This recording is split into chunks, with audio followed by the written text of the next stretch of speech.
Hello there, welcome to Nerd.World.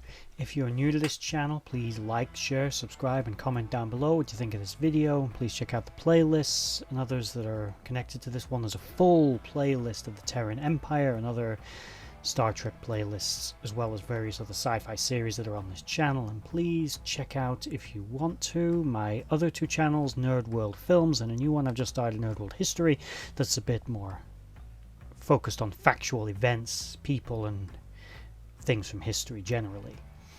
It's more of a discussion based channel where I discuss things from history or characters from history that are people, places or events that interest me. The films channel is pretty self-explanatory, it's this but about movies.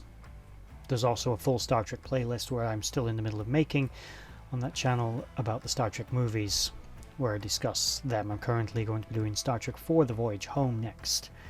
With all that said, let's get into this video, which is about the ISS Defiant of the 24th century. The Defiant was built by the Terran Resistance with plans that they acquired from their Mirror Universe Federation counterparts during a visit there in 2371. The vessel was constructed over the next year and completed in 2372, just in time for the arrival of an Alliance fleet headed up by Regent Worf himself aboard his flagship, a large, heavily modified Nekvar-class attack cruiser. The Defiant was virtually identical to its Prime Universe counterpart, except it was minus a cloaking device, which obviously wasn't included in the vessel's original specs, that were borrowed or acquired, stolen, whatever you want to call it, by Miles Smiley O'Brien of the Terran universe. This vessel otherwise is pretty much the same, equipped with pulse phaser cannons, at least one aft phaser, and quantum torpedoes. It seems to have more or less been the same ship. Whether its power requirements were similar, as it was noted that it didn't necessarily have reserve power. Its warp core was of an identical design, as the vessel suffered from mechanical problems due to the overpowered warp core and some relative small size of the ship and requirements of all of its systems, nearly shaking itself apart when the core was brought up to full power.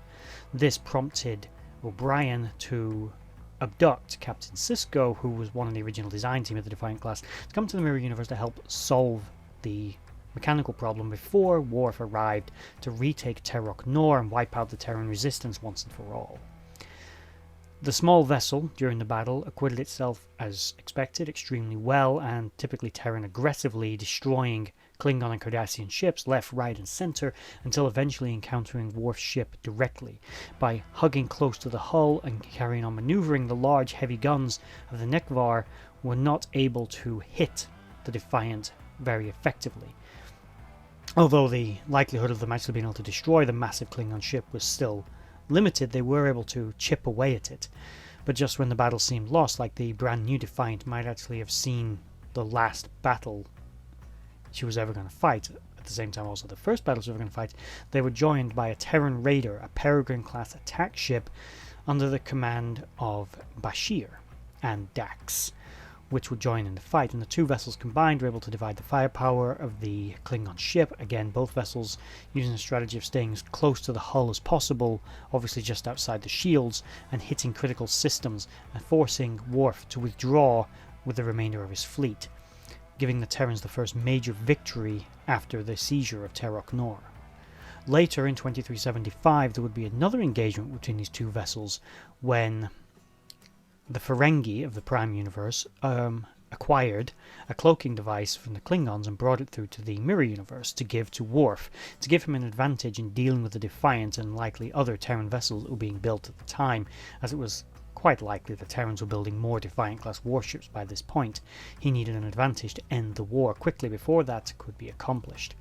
The cloaking device working, they were able to sneak up on the Defiant and then launch a surprise attack, but unbeknownst to them, they had been sabotaged by Rom, and the vessel would begin to lose the battle to the ISS Defiant, which would be able to force the surrender of Worf in yet another incredible victory for the Defiant. There are likely other battles and engagements the vessel will have obviously taken part in the universe, which we didn't see, as obviously the events of Deep Space Nine took place mostly involving the Federation's war with the Dominion, not so much the Terran's war against the Klingon-Cardassian alliance in the Mirror Universe. We only saw snippets of it. It is extremely likely, however, that this vessel would have participated in various other engagements across the area and gone on to help in the liberation of Earth and other conquered worlds by the Klingon-Cardassian alliance. The ISS Defiant, as I said, it was pretty much the same as its Prime Universe counterpart. It just happened to be Terran. Being Terran, it was probably went on to have a fairly illustrious future reconquering the Terran Empire, if that's what they so chose to do, or go and found a republic or a commonwealth or other great alliance, whatever they did. But the vessel itself had many of the attributes of the standard Defiant class. As I said, it possibly didn't have any reserve power systems that had powerful shields, ablative armor, quantum torpedoes that were relatively new technology to the Mirror Universe, as well as the powerful pulse phaser cannons that were probably the most well-known aspect of the Defiant class design, aside from the fact that it carried a cloaking device. It had a maximum standard speed of warp 8 and had 4 decks. Again, all this pretty much in keeping with its Prime Universe counterpart. It's assumed it also carried the shuttlecraft design, which was carried by the Defiant class, although they were never seen. It's possible the Terrans installed their own vessels or possibly even carried fighters, but that's speculation. Okay, so not going into beta canon sources, there isn't really a lot on this ship, but I thought I'd cover it, as I like to cover as much of the Mirror Universe as possible, and this vessel was instrumental in the freedom efforts of the Terrans in the war against the Alliance, along with the other races, and possibly went a long way in goodwill gesture of the Terrans in possibly rebuilding their which would likely be a very bad reputation they would have had amongst the other races. Building such a powerful ship is one thing, but using it to actually help other races instead of conquer and enslave them can't have hurt their reputation any. With all that said, brings us to the end of this video. I won't bother asking what people think of this ship, because any Star Trek fan, more or less everyone, loves the Defiant class design. And the ISS Defiant is pretty much identical. It's not like your typical Terran vessel like the Mirror Universe version of Kirk's ship would have been more heavily armed, more heavily armored, and had a greater emphasis on its tactical systems than its Federation counterpart. It's the same with the NX class and other such vessels. They were clearly, although superficially similar, technologically and certainly in the way they were used, were very, very different. So, like, share, subscribe, comment down below, and bye-bye.